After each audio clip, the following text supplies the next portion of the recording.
Welcome to a new Daily Top AskReddit video. Today's topic: people who knew someone who died in a freak accident. What happened? A cousin of mine was electrocuted by a drive pepper machine. His 2 children received $60,000 that their mom lost on bingo. This is the saddest, most American sentence I've ever heard.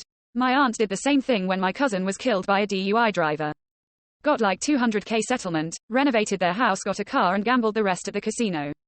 Girl I went to high school with lost her father our junior year to an accident at work that was deemed the company's fault. The settlement was something around $250,000. She found out her mom spent it all and sent over $50,000 to a television preacher when she turned 18 and was supposed to get access to the account that was there for her to go to college. I've only ever put money into my children's accounts. I can't even imagine doing this. $250,000 is basically a jump start on life. No debt, college, and still have enough for a down payment on a home. A mom went ice skating. Little slip, fell. All everyone saw was her bump her head lightly. Family finished skating. On the ride home, she started speaking gibberish. Dad dropped kids at the grandparents, took mom to the brain swelling, coma, dead a week later. This happened to Liam Neeson's wife, only they were skiing. Fell and bumped her head, got checked out and assumed she was fine, and died later that day. Was just thinking of that. Natasha Richardson, who was a terrific actress. Buddy of mine was working on his hot rod.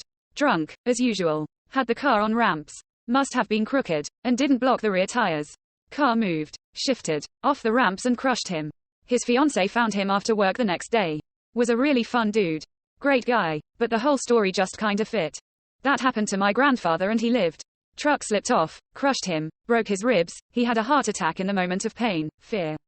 Was in a coma for a bit. He kept on living for a while after that. Had several big scares. When he finally died, we were like, "You're sure?" A friend went camping, somehow slipped and hit his head on the ball hitch of the trailer. That was it. You know, I am seeing like 90% hit their head on X object, sometimes even gently, but still died, and I am sitting here thinking, why isn't our literal most important organ better protected than just a flimsy bone fishbowl? Where is my armor plating and inch-thick meat insulation? According to Google, our skulls are on AVG 7.1 mm for women. I mean, WTF. The human head is literally an out there easy target. My insurance guy was pulling a limb out of a large tree with a chain and a rope. He was behind the pickup, his wife was driving the truck. Rope snapped from the strain and chain snapped back and hit him in the head, killing him instantly. He was in his 50s. Nice guy, too. Ironic thing is this is exactly the sort of scenario he would describe as to why you need life insurance. That's called snapback.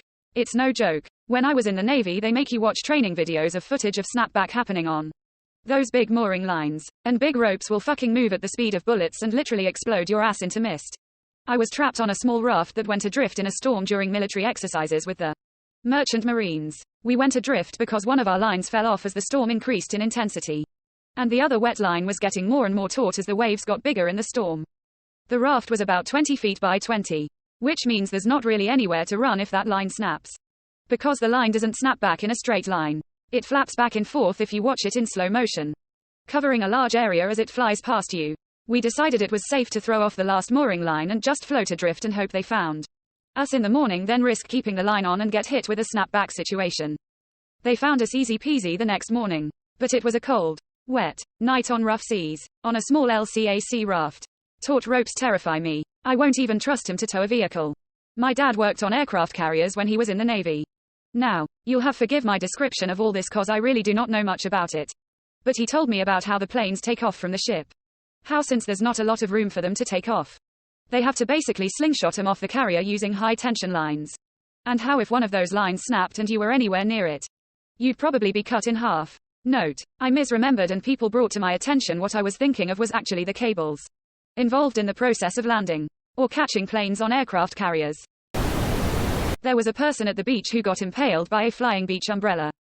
Horrible situation. Her husband was right beside her and she died within seconds. Holy shit. After reading lots of these, this has to be the worst and not a death by misadventure.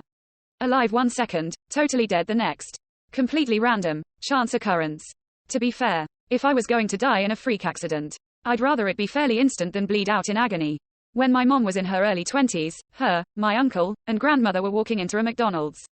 One of the patio table umbrellas caught wind and flew directly into her head from 40 feet away. Luckily, it was the broadside of the pole. Brain damage and a settlement from the company. Now she blames that umbrella for memory issues or other problems. Fair. I'm sure brain damage from the umbrella problem did cause memory issues. What a horrible, random accident. I knew this kid in HS who always ran from class to class pulling his roller backpack behind him. So it's no surprise when he visited the Grand Canyon with family that he wanted to run down a slope.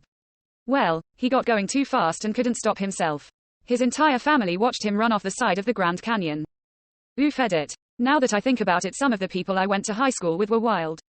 There was a serial killer who began stabbing homeless people in order to scare his dad into coming home, and also a teacher who scissored another girl during lunchtime. Edit. The sex kind of scissoring.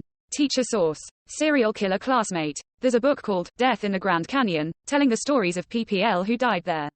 It's 500 pages if that tells you something. Fascinating read. Oddly, it made me want to visit the Grand Canyon, but while taking all sensible precautions. Bring more water than you need. Drink at regular intervals and don't try to conserve it. Start any hikes well before dawn to beat unbearable temperatures. Never wander off the trail for any reason. And whatever you do, don't wheel your arms and pretend to be falling off the edge because pretending to fall and then actually falling is in fact the cause of death for at least one person.